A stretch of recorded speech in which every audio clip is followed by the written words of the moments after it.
So let's do why hackers are so successful.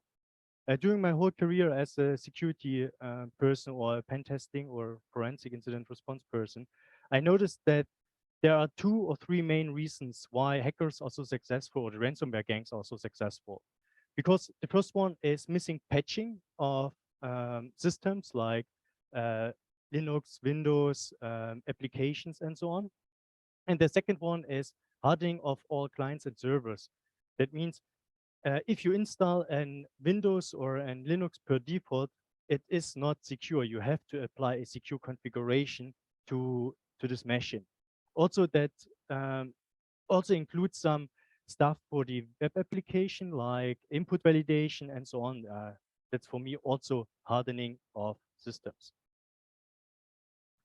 Let's do the hacking. So I deployed an Azure Kubernetes cluster, and that's a 1-node Kubernetes cluster, just a small. It doesn't matter if it's 2 or 3 or 4 nodes of the Kubernetes cluster. It's just the scaling stuff. Then I deployed the DEM vulnerable web application as a container. And that's also a real life scenario, because before I hacked also some Kubernetes cluster at the customers, that they have the same procedure, like hacking the web application, then getting privilege escalations within the container, and then do the container escape to get the root access or root permissions on the underlying Kubernetes node. For that, I also deployed a Ubuntu machine. I'm running a web server on it to listen for incoming traffic. Also, I running Metasploit on different ports, 4.2 and 4.3, to listen for the shell, for the incoming shell of the DEM vulnerable web application container. And the second listener is for the incoming reverse shell of the underlying Kubernetes node.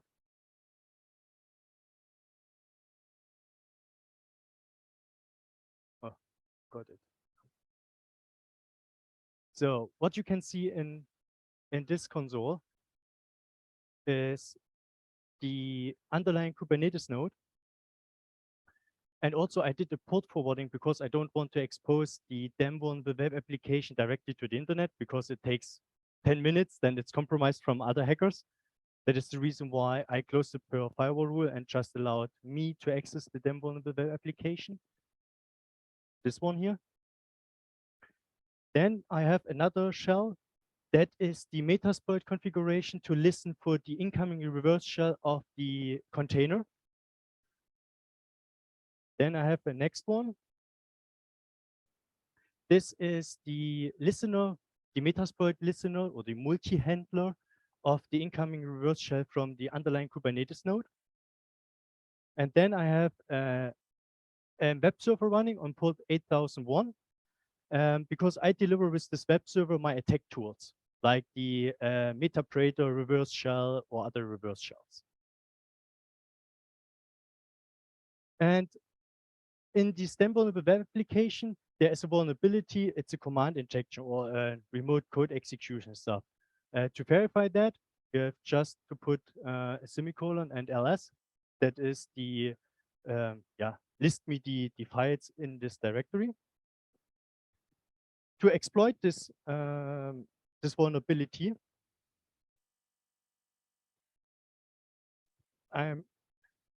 this is the command. That's just a curl command that goes to my web server and downloads the binary met container for my web server and put it under temp met in the container itself. So you see it right here from my web server, the DEM vulnerable web application container connected to my web server and downloaded the met container binary. And now it's under temp met. Then I have to make it executable, this binary.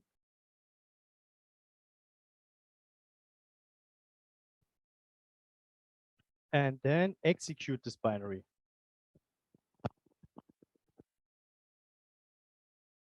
And now, hopefully, everything goes well. And now I got the Metapredator reverse shell from the container itself, from the DEM vulnerable web application container. Just type shell to get a normal shell.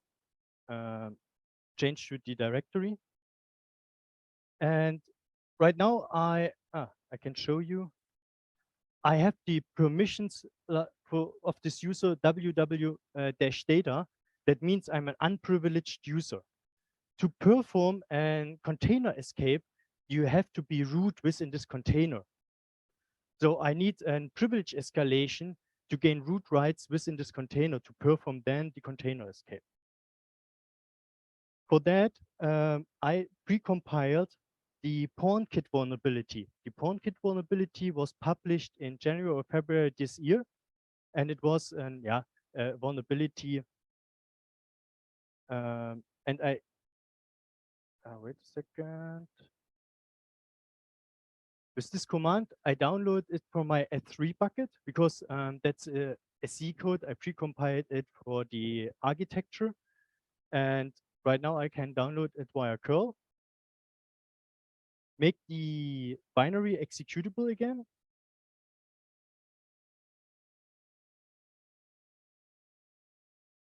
And execute this binary.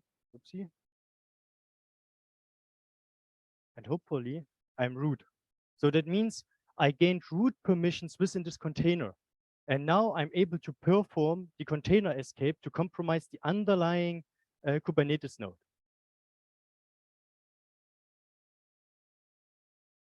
Let's do that.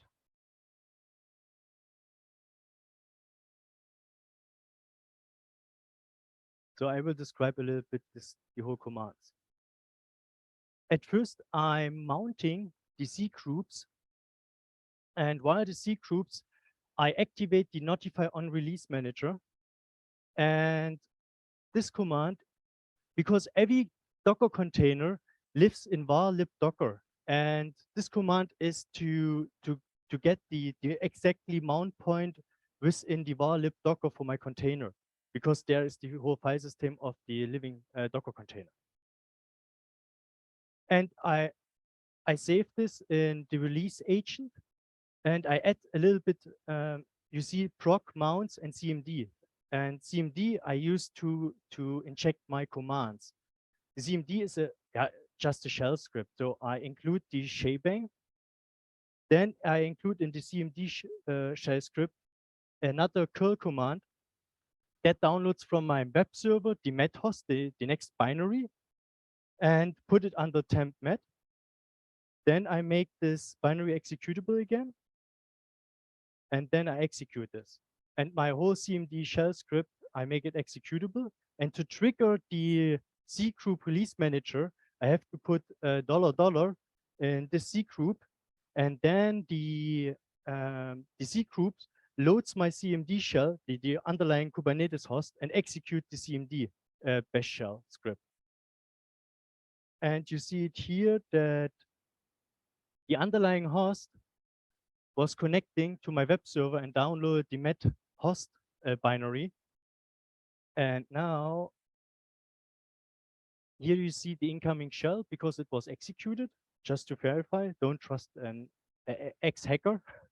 And this is the host name from this underlying Kubernetes node in Azure.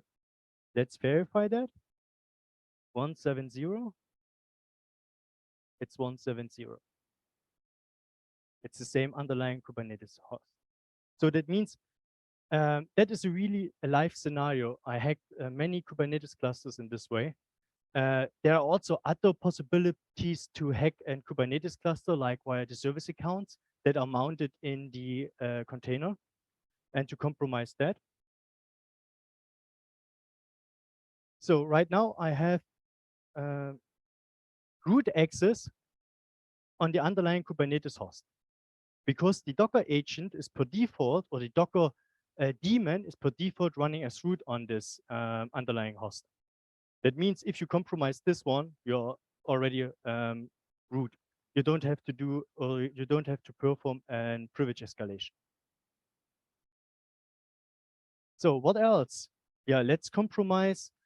Yeah, the whole cloud account. I will just I created an example how I compromise such an cloud account. At first, because every host has this IP per IP to get metadata of the instance. And then you can ask the complete instance about public IPs, private IPs. That's the metadata of an virtual machine within Azure. Let's copy that and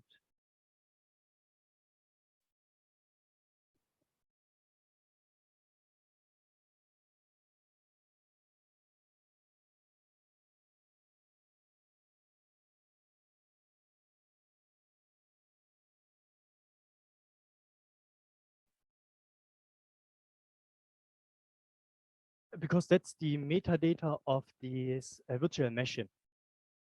You see also the name of the virtual machine. That's a Linux type. You see which public key is deployed on this machine. You see the resource groups within the Azure. These are just metadata to identify some stuff because you want to do some. You need some metadata of the context of this machine if you deploy it in Azure. And what you see is there's a keyword configured for this machine. That means most of the time, the underlying Kubernetes node has configured a keyword to access different passwords or credentials to pull images, to configure database access or whatever. And right now, we can ask for this keyword. So because I'm the root and I can create curl commands or HTTP requests against this keyword, and I'm authenticated. Because the keyword is, the permissions are connected to the machine. Then let's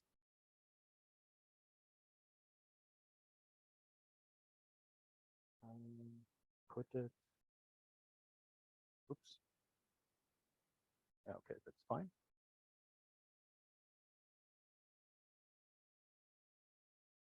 And now I ask the keyword.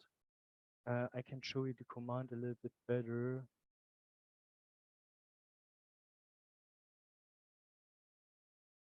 Where's the code? There. At first, I'm asking for an access token. That's the curl command.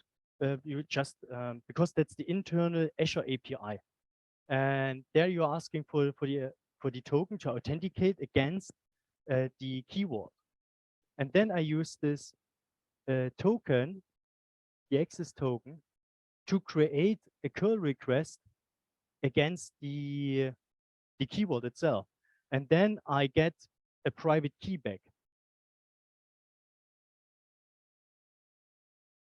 That's the request, and that is the SSH RSR private key. It's just an example. From time to time, I found out in such keywords certificates or private keys to access the cloud itself. Right now, this key is just to access the underlying host via SSH. Let's copy this one.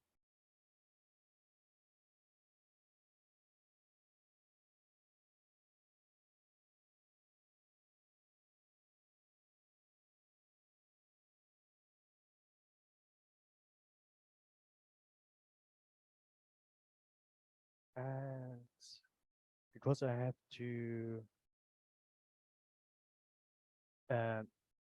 remove the \n, because I really want to have a nice key, because that is the SSH private key.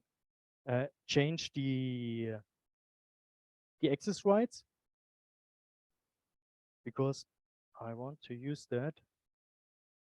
Perfect. What you can also do on the Kubernetes host itself is to find out the public IP.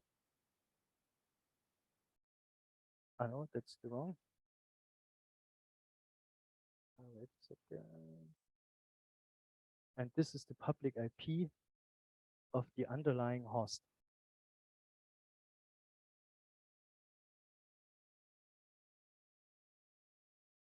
Let's go. Let's do it via this one. Here SSH key, Ubuntu, add. And now I have access on the underlying node. It's just an example because from time to time I found the certificates or the keys to access the complete Azure subscription as an administrator. And then you control the complete subscription. It's just an example that is a private key, because if I show you how to do that, then you can immediately compromise my subscription. I don't want it. Yeah, that's it. So any question about the hack itself?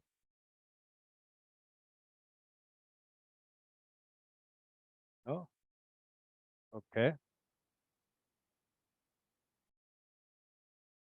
Then let's investigate why I compromised the whole stuff. At first, I exploited a remote code execution within the then vulnerable app to gain shell access to this container. And then I did a privilege escalation. Why is that possible? Right now, I'm using just our own scanner to scan the container registry of the then vulnerable web application container. But then we switch to CInquiry. CInquiry will be open source in 2 weeks. That is a part of our own Mondoo client.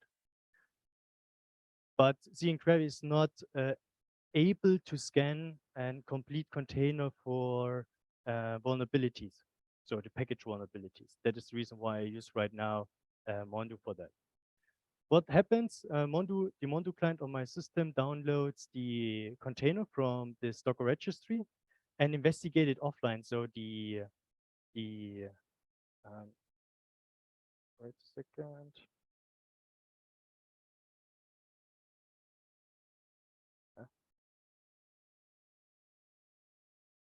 There's my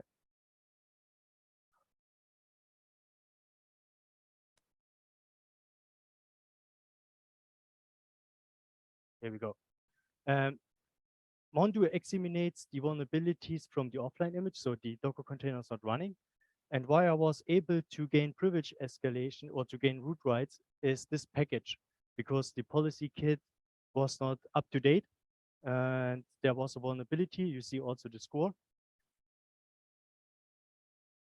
Then the next question is what was the underlying misconfiguration why I could perform this container escape? And let's investigate that with CInquiry.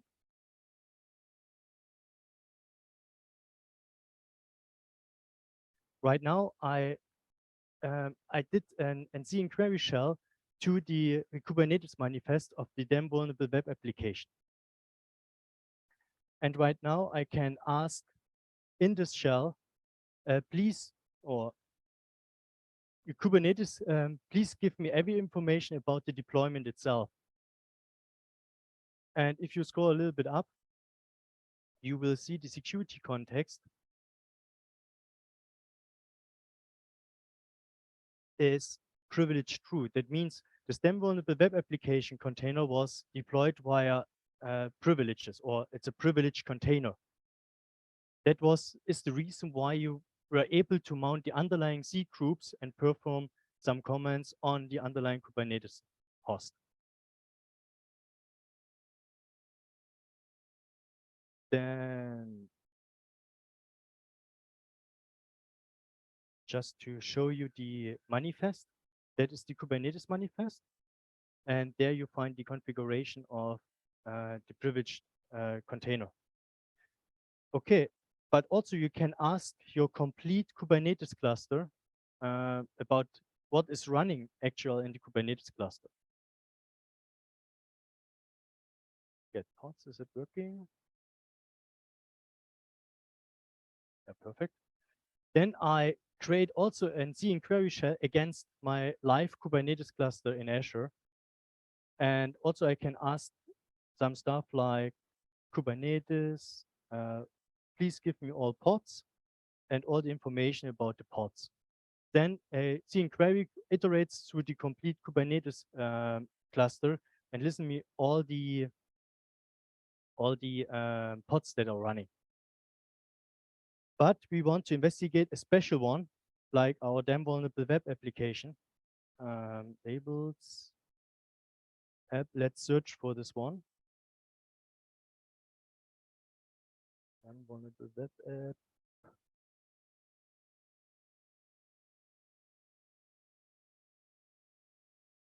And now I search with this query for the damn vulnerable web application pod.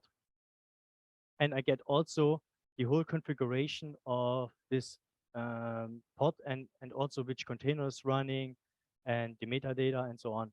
And you see also here again, the security context. So I can investigate with CN query offline a Kubernetes manifest. I can put it already in the pipeline to investigate if a developer deploys or commits and Kubernetes manifest. It can already scan in the CI/CD, and I can use the same command on the same stuff to investigate a live Kubernetes cluster with the same language.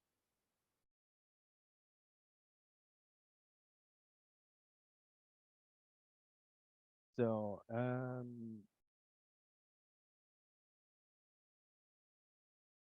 and just to examine the security context, we just iterate through the containers that is running in the pods, like here, via containers, and say, please provide me the security context of every container.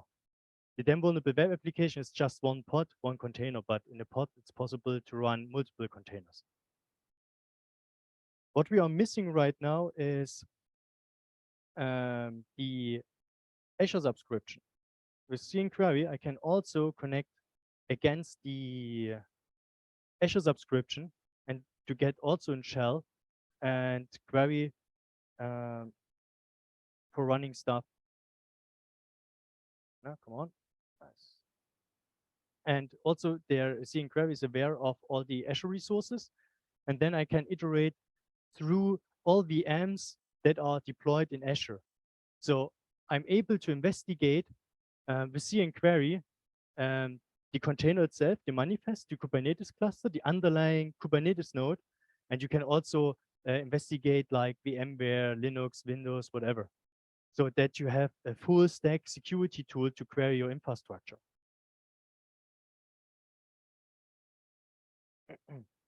And you can also query for the key vault.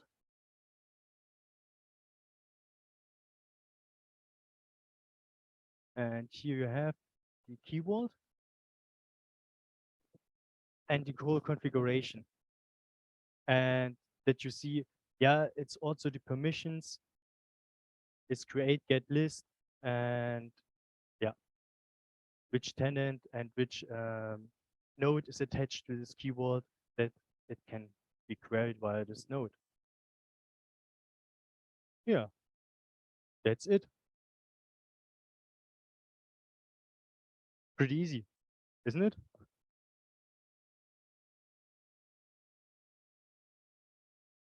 Nice. Perfect. I already got a first question here. So Christian is asking, so I should never have a privileged container? Yes, that's a misconfiguration. Totally agreed. But there are tons of misconfiguration in Kubernetes cluster. That's just one example. What have you seen the most often actually concerning this configuration besides privileged containers? Misconfiguration of the service accounts that are used within the Kubernetes cluster itself, because they have too much privileges or permissions. Because it should work, so just give every permission to the service account. That's the normal one that I saw in the Kubernetes clusters. Christian has a follow-up question, and don't put the private hash key in the vault. Yes, but also be careful with your permissions of your key vault, that you don't allow the whole Kubernetes node to access the key vault. because from time to time you need private keys or something like that, or passwords in this key vault, because if you spin up a 3-tier architecture or a 3-tier application, then if you spin up the container for the web application or the application itself, then it needs a configuration for the database, like IP address or DNS name, and also username and password maybe, or private key. So there must be a key vault for this credentials, because you don't want to put it in the repository itself. So you need a key vault. But be aware of the permissions that you provide machines. All right, guys. Are there any more questions? Don't be shy. You can also unmute yourself. It should actually work that you can speak directly with us if you're interested. You don't have to. You know, sometimes it's weird.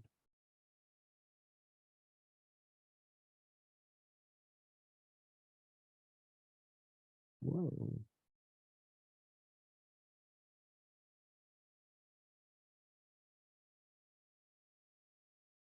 So then probably a question from my side. Since you're let's say a very motivated hacker as well, besides being a CISO of Mondoo, what have been like the battery is running low, but it should still work for a few more minutes. Like what has been like, I mean, besides complete control over the whole Kubernetes cluster from a client or something, what has been like the worst case you've ever seen by a client, or like what you have often seen like in the last few years maybe? Not only with the Kubernetes cluster itself, you mean? Yeah. So the worst case is like Uber, the Uber hack, because they got every credentials in the AWS and so on, and they encrypted 1.1 petabyte. Right.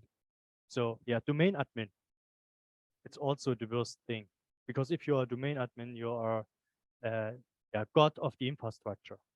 That's true. I mean, like it also, I mean, like, but that's also like one of the things we talked about actually at Sec4Dev concerning also privileged user accounts, and if you don't have them, is it like when it's like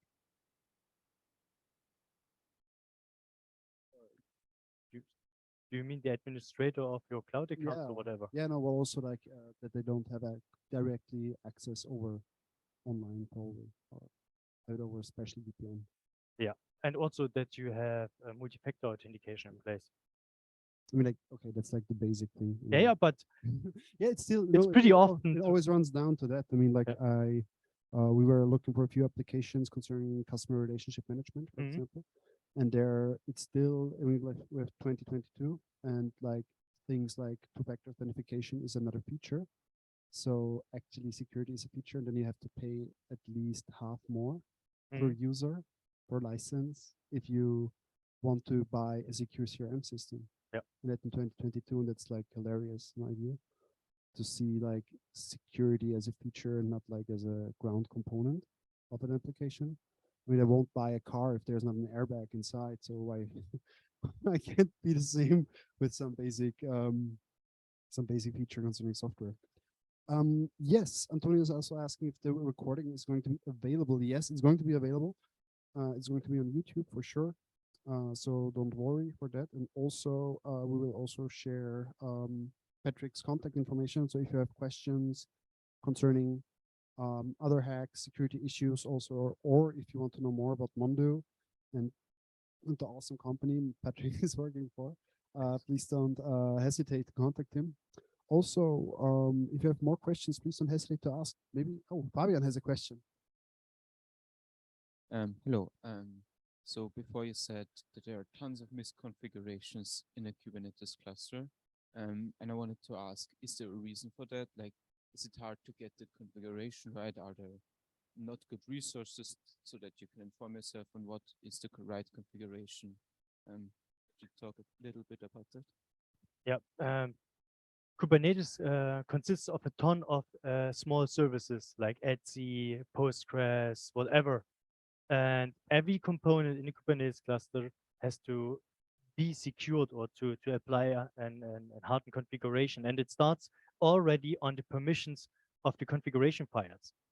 Because if you install, or you just have a system where you have Ubuntu on it, and you install plain vanilla Kubernetes, then you have to take care of every configuration file permissions, and then you go the next layer, the next layer, and the next layer.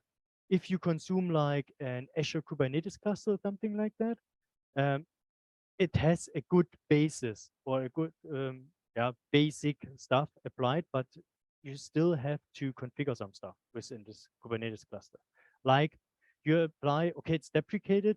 Right now it's the pod security policy, where you define that no one can deploy a privileged container to enforce that. That is right now applied via admission controllers in the Kubernetes cluster, and you have to think all about this little tiny configuration here and there, and to apply the config for that. You're welcome.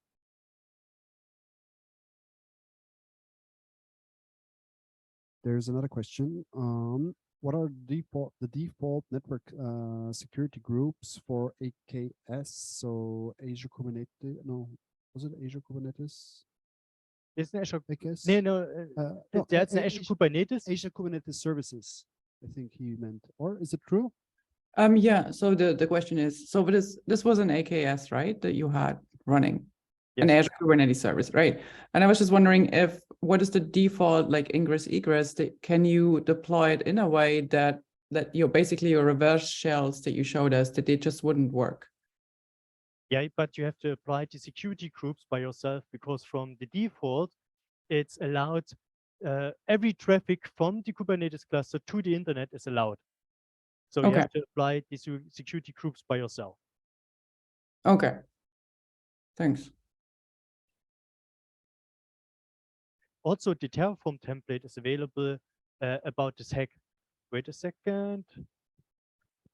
Because I created an repository for all my demos with the Terraform template about, because I have the same demo or almost the same demo for an AWS Kubernetes cluster. Wait a second, I will look for the repository. And also, Constance, thank you very much for being so brave to speak directly with us. I put it in the chat, the URL. Oh, perfect. So guys, if you want to take a look. Yeah, and contributions are also welcome. Perfect.